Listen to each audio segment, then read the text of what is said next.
Assalamualaikum warahmatullahi wabarakatuh. Perkenalkan, saya Wilda Sania Nabila Anwar, absen 28 dari kelas MPI 2B. Di sini saya akan memenuhi tugas UTS Filsafat Manajemen Pendidikan Islam dengan materi fungsi Filsafat Manajemen Pendidikan Islam. Berikut ini adalah penjelasan dari materi fungsi Filsafat Manajemen Pendidikan Islam. Pengertian dari manajemen pendidikan Islam adalah suatu proses pengelolaan lembaga pendidikan secara Islam dengan cara mengkoneksikan dan mengkombinasikan berbagai sumber daya pendidikan yang ada dan hal yang terkait untuk mencapai tujuan pendidikan Islam secara efektif dan efisien. Pengertian dari filsafat manajemen adalah bagian yang paling penting dari pengetahuan dan kepercayaan yang memberikan dasar yang luas untuk menetapkan pemecahan permasalahan manajerial. Sedangkan pengertian dari filsafat manajemen pendidikan Islam merupakan sebuah proses berpikir, menggali, menelaah secara mendalam dalam proses pengelolaan, penataan terhadap suatu kegiatan kelembagaan pendidikan Islam sesuai dengan ajaran Islam.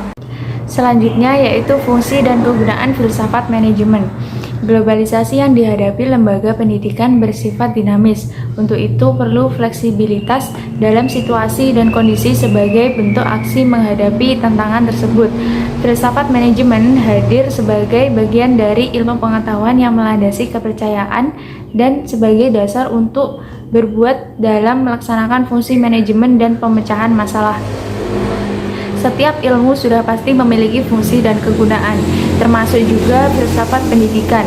Para ahli filsafat dan manajemen menjelaskan kehadiran filsafat manajemen sebagai bentuk pengawas filosofis untuk teori dan praktek manajemen. Hal ini diharapkan menjaga implementasi manajemen dalam arah yang benar. Dalam konteks pendidikan, filsafat manajemen bertujuan mengkaji hakikat kinerja dan kreativitas komponen lembaga pendidikan sehingga memberikan daya dan hasil guna terbaik untuk pendidikan. Secara aksiologis, pemikiran kontemplasi manajemen pendidikan harus merespon terhadap semua keadaan yang dapat mengancam stabilitas manajemen kelembagaan, kemudian menikmati hasil-hasil yang telah diperoleh dengan tetap berpegang pada etika pendidikan.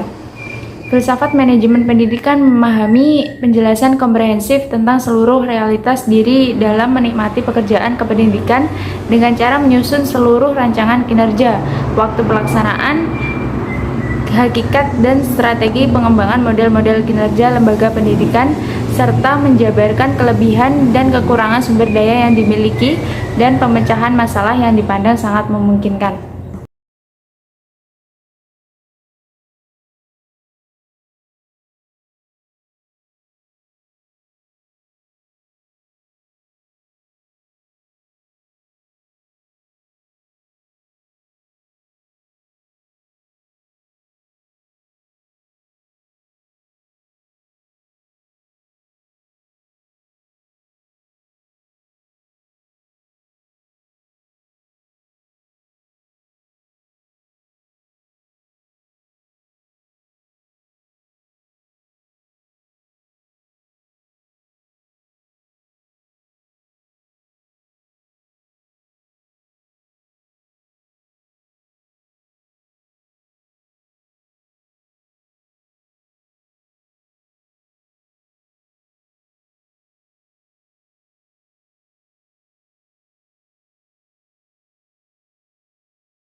Fungsi manajemen pendidikan Islam. Istilah manajemen berhubungan dengan usaha untuk tujuan tertentu dengan jalan menggunakan sumber daya yang tersedia dalam organisasi atau lembaga pendidikan Islam dengan cara yang sebaik mungkin.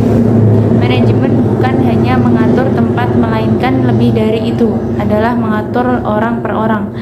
Dalam mengatur orang diperlukan seni dengan sebaik-baiknya, sehingga kepala sekolah yang baik adalah kepala sekolah yang mampu menjadikan setiap pekerja menikmati pekerjaan mereka. Jika setiap orang yang bekerja menikmati pekerjaan mereka, hal itu menandakan keberhasilan seorang kepala sekolah. Di dalam proses manajemen digambarkan fungsi-fungsi manajemen secara umum yang ditampilkan ke dalam perangkat organisasi yang mulai dikenal dengan teori manajemen klasik. Para ahli manajemen mempunyai perbedaan pendapat dalam merumuskan proses manajemen sebagaimana penjelasan berikut. Yang pertama yaitu Skinner. Fungsi manajemen meliputi planning, organizing, staffing, directing, dan controlling. Yang kedua menurut Stephen Robin, fungsi manajemen meliputi planning, organizing, leading, dan controlling.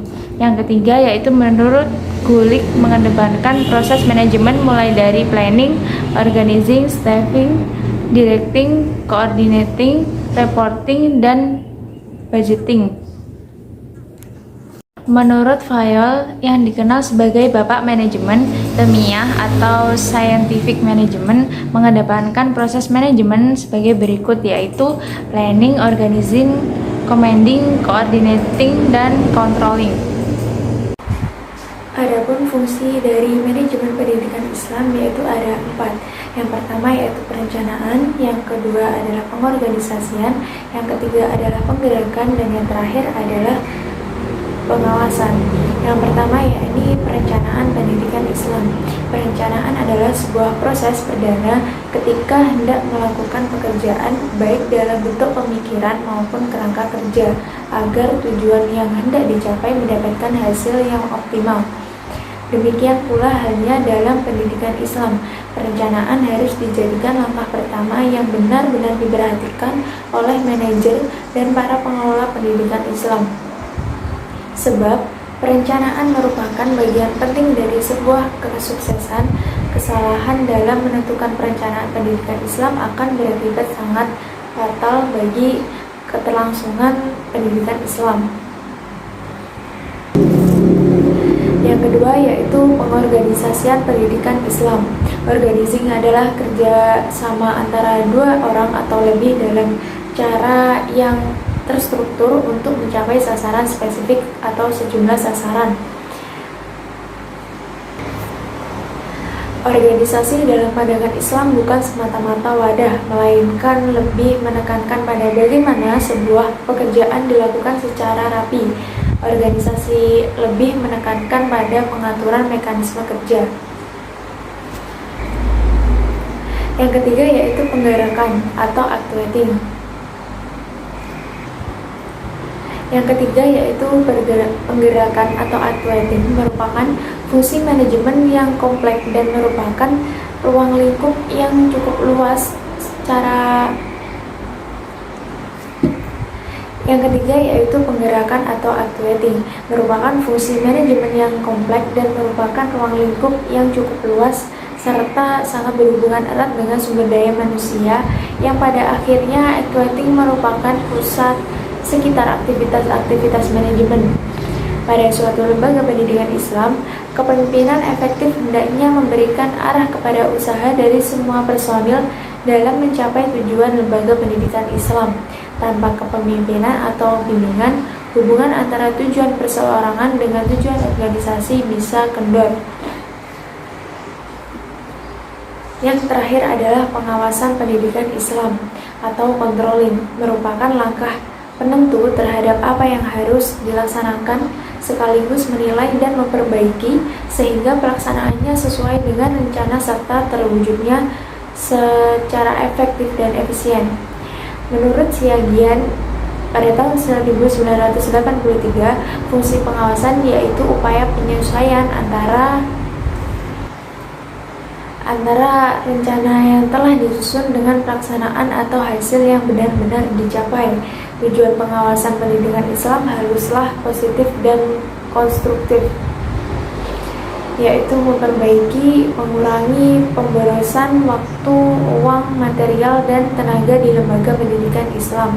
Di samping itu juga bertujuan untuk membantu menegakkan agar prosedur, program, standar, dan peraturan ditaati sehingga dapat mencapai efisiensi lembaga pendidikan Islam dan setinggi-tingginya.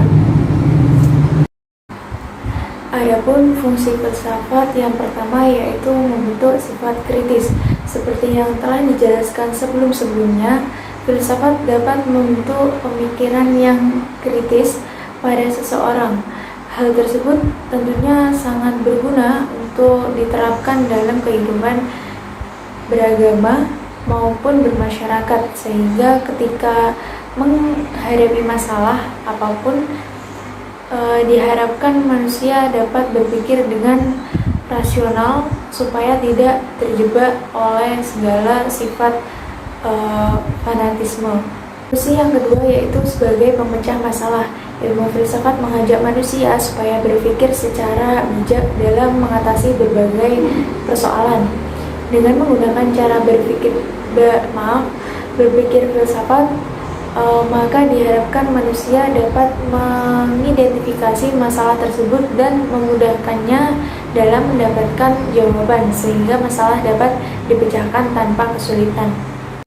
Fungsi filsafat yang ketiga yaitu membantu kemampuan analisis.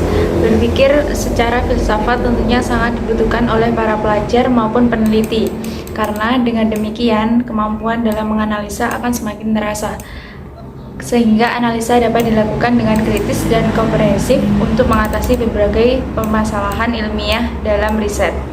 Pada poin berikut, filsafat dilakukan pada konteks pengetahuan yang menomor satukan kontrol. Maka dari itu dapat dikatakan bahwa nilai pengetahuan ada karena memiliki fungsi, lain halnya dengan fungsi filsafat yang ada karena nilai yang dimilikinya. Fungsi yang terakhir atau fungsi yang keempat yaitu menambah pengalaman. Melalui ide-ide baru atau dasar hidup, filsafat dapat membentuk pengalaman kehidupan manusia secara kreatif. Semakin banyak rasa ingin tahu manusia dan keinginan untuk mencarinya, maka pengalaman akan terus bertambah. Selanjutnya yaitu fungsi filsafat manajemen pendidikan Islam. Yang pertama yaitu pegangan dalam melaksanakan manajemen sekolah. Yang kedua, melahirkan kepercayaan bagi kepala sekolah dalam proses manajemen guna mencapai tujuan sekolah. Yang ketiga yaitu memudahkan kepala sekolah dalam proses berpikir guna memecahkan permasalahan manajemen sekolah secara sistem. Yang keempat yaitu memotivasi kepala sekolah untuk mendapatkan dukungan dari staf sekolah dan menarik partisipasinya. Yang kelima yaitu selalu berpikir efektif dan efisien dalam mencapai tujuan. Yang keenam, mengetahui batasan-batasan wewenang dalam memanage dan memimpin sebuah sekolah. Yang ketujuh, memahami hubungan ontologis, epistemologis, dan aksiologis antara teori manajemen dan pendidikan Islam. Yang kedelapan yaitu dapat mengkritisi cara kerja ilmu manajemen yang tidak mencerminkan nilai pedagogis dan etis. Yang kesembilan, dapat menguji dan memberi solusi atas perilaku organisasi yang tidak relevan dengan tuntutan zaman, kemudian diperbarui dengan manajemen berbasis kemanusiaan dan ketuhanan atau Islami. Yang kesepuluh, dapat memahami kontribusi teori-teori dan praktek manajemen, organisasi, dan administrasi pada lembaga pendidikan Islam secara filosofis. Baik, itu tadi adalah penjelasan dari fungsi filsafat manajemen pendidikan Islam. Sekian dari saya. Wassalamualaikum warahmatullahi wabarakatuh.